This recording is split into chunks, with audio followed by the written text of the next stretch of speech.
Of all the brutal punishments in history, few evoke as much horror as waist-cutting. While beheading offered a relatively swift death, and hanging at least allowed for some measure of final dignity, waist-cutting was designed for pure suffering.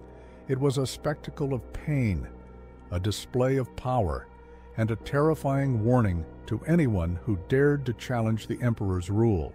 But what made this method of execution so uniquely horrifying? How did it work, and what did it mean for those who suffered it? To understand the full weight of its cruelty, we must travel back in time, to an era when justice was as much about fear as it was about law. Waist-cutting was not a punishment carried out in haste.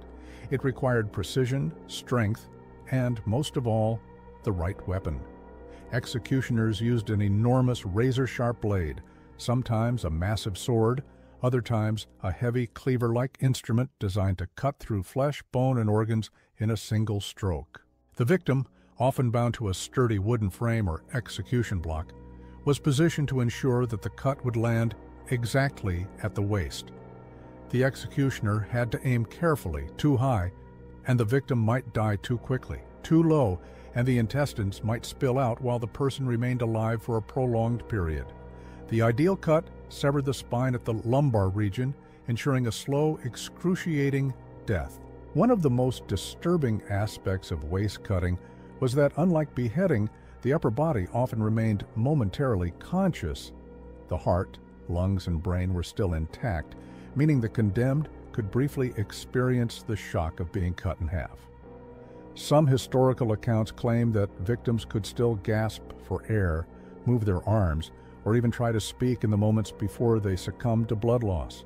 The horror of this fate was magnified by the psychological torment leading up to the execution. Many victims were forced to watch others suffer the same fate before their turn came, knowing exactly what awaited them. One of the most famous victims was Li Si, the prime minister of the Qin dynasty.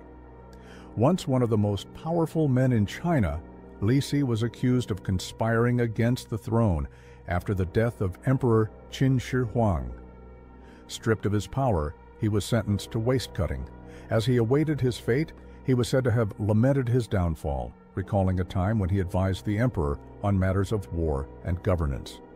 But in the end, his intelligence and influence could not save him. Other notable cases include scholars, military leaders, and officials who fell out of favor with the ruling dynasty. The punishment was often carried out in public not just as a means of execution, but as a spectacle meant to reinforce the absolute authority of the emperor. Perhaps the most nightmarish aspect of waist-cutting was the possibility that the victim might remain alive, if only for a few moments, after being severed in half. While modern science cannot confirm exactly how long consciousness would last, ancient Chinese accounts suggest that some victims displayed signs of awareness for several seconds. The upper body, containing the brain, heart, and lungs, remained functional for a brief time.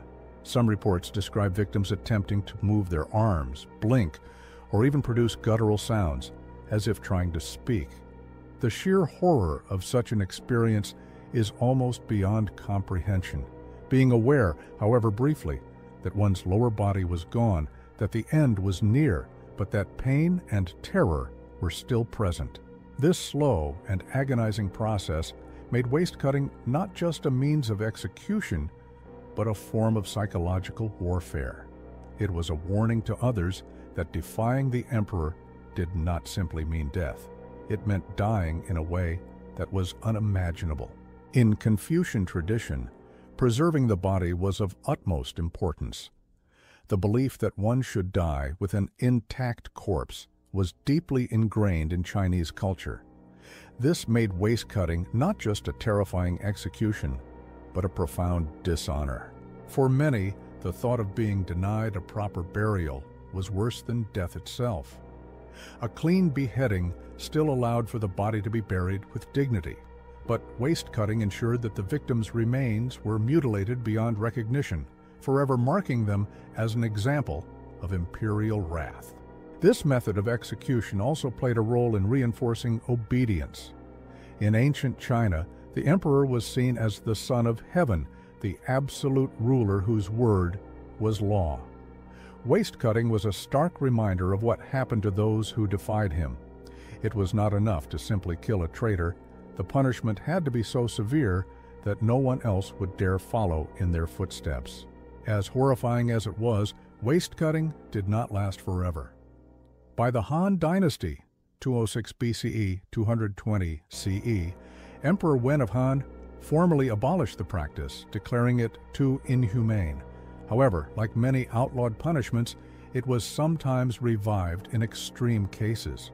Some later dynasties brought it back as a means of dealing with high-profile criminals, but its use became increasingly rare. By the time of the Ming and Qing dynasties, more merciful forms of execution, such as beheading or strangulation, had largely replaced waist cutting. Even so, the punishment left a deep scar on Chinese history.